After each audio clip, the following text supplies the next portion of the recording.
भारत भारत एक ऐसा देश है जिसमें अनेक धर्मों को माना जाता है, पर देश में फैली अनेक असमानताओं जातिवाद के चलते हर कोई अपने जीवन में एक संघर्ष करता है।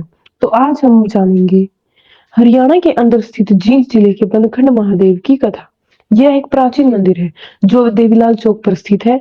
मंदिर की मान्यता दिन प्रतिदिन बढ़ती जा रही है, जिसका मुख्य कारण मंदिर में स्थित खाटू श्याम जी की प्रतिमा है। आइए सर्वप्रथम खाटू श्याम जी का इतिहास जानेंगे। हिंदू धर्म के अनुसार खाटू श्याम जी ने द्वापर युग में श्री कृष्ण से वरदान प्राप्त किया था कि वे कलयुग में उनके नाम से जाने जाएंगे या पूजे जाएंगे। बर्बरीक जी का शीश खाटू नगर के वर्तमान राजस्थान राज्य के सीकर जिले में दफनाया गया, इसलिए उन्हें खाटू श्याम बाबा कहा जाता है। बाबा खाटू श्याम का संबंध महाभारत काल से माना जाता है। यह पांडु पुत्र भीम के पुत्र थे। पौराणिक कथा के अनुसार खाटू श्याम जी की अपार शक्ति और क्षमता से प्रभावित होकर श्री कृष्ण ने इन्हें कलयुग में अपने नाम से पूजे जाने का वरदान दिया था। ऐसा माना जाता है कि मंदिर का निर्माण खाटू गांव के राजा रूप सिंह चौहर और उनकी पत्नी नर्मदा कंवर ने करवाया था। राजा को सपने में मंदिर बनाकर बर्बरी का शीश उसमें स्थापित करवाने का आदेश मिला था। राजा ने इस सपने को पूरा किया। धार्मिक मान्यता है कि खाटू श्याम के कुंड पर बर्बरिक जी का शीश मिला था। खाटू श्याम जी का तात्पर्य है मां स्वयं पराजित, यानी जो हारे का सहारा है, निराश लोगों को सहारा देता है। खाटू श्याम जी की प्रसिद्धता उनके एक भक्त आलू सिंह के कारण हुई। उनका जन्म सन 1916 में खाटू में हुआ था। वे बाबा श्याम के भजन कीर्तन के जरिए देश भर में उनकी प्रसिद्धि के लिए जिम्मेदार थे। बाबा श्याम जी को अनेक नामों से जाना जाता है। बाबा श्याम जी को कलयुग का देव, हारे का सहारा बाबा श्याम हमारा, तीन बाणधारी, लखदातार, श्याम प्यारे, शीश का दानी, लाज बचाने वाले आदि अनेक प्रसिद्ध नामों से जाना जाता है। जय श्री श्याम पंडित जी। जय श्री श्याम जी।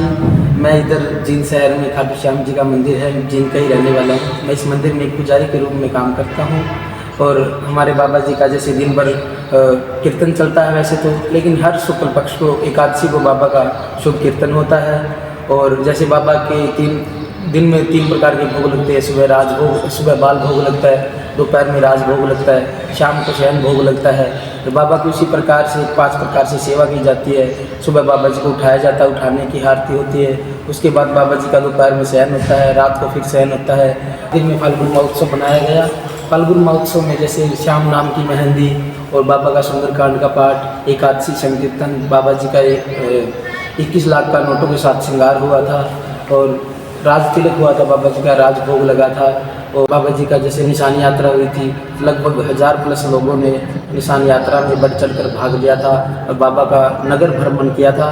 और बहुत सारे लोगों ने बाबा जी के साथ होली महोत्सव बनाया था और साथ में बाबा जी की भव्य निशान यात्रा और बाबा जी की महाआरती, गंगा घाट आरती हुई थी। पंडित जी, यहाँ पे कोई मान्यता है मंदिर के अंदर कि अच्छा इच्छा पूरी हो जाती है, कोई कुछ बांध देता है तो, अरदास लगाता है तो? हाँ जी, जैसे यहाँ पर लोग अपनी अर्जियाँ लगा के जाते हैं और यहाँ पर इस खाटू श्याम मंदिर में बाबा जी ने बहुत सारे लोगों की मन्नत पूरी की है। जैसे इधर लाइन में लगी हुई हुई सभी ने नारियल बांधे हुए हैं। अब अपनी मन्नत पूरी करने के लिए हर एकादशी, पंचमी, त्रयोदशी, अमावस्या को बाबा जी में मन्नत पूरी करते हैं। कलयुग का दाता होने के कारण आधुनिक युग में लोक कल्याण के लिए, आध्यात्मिक जगत को बढ़ावा देने के लिए बनखंड महादेव में अनेक आध्यात्मिक कार्यक्रम समय समय पर आयोजित होते रहते हैं। रंग रंगीला होली का महोत्सव या त्योहार, जहां लोग अनेक नशे पते, धूम्रपान आदि करके मनाते हैं, वहीं समाज में कुरीतियां फैलाते हैं। बनखंड महादेव में रंग रंगीला होली का महोत्सव 6 दिन अध्यात्म को बढ़ावा देते हुए बड़ी सुख शांति से मनाया गया। एक अच्छा संदेश देने के लिए, लोगों को तनाव, छल कपट से दूर करने के लिए अध्यात्म की तरफ बढ़ावा देते हुए श्याम प्रेमी चल रहे हैं। अंत में वे सब श्याम प्रेमी आपको यही संदेश देना चाहते हैं कि प्रभु जी की भक्ति में लीन रहें। वे बाबा को बोलते हैं, बाबा जाने, बाबा का काम जाने। बाबा हर दुखों को हरने वाले, सुख देने वाले, लाज बचाने वाले हैं। दोहा, जिंदगी की डोर सौंप हाथ दीनानाथ के, महलों में राखे चाहे झोपड़ी में वास थे। जय श्री श्याम, जय राधा रानी सरकार की। Editing bye Sneha Sharma, a short documentary by Sneha Sharma. Please like, comment and subscribe. Thank you.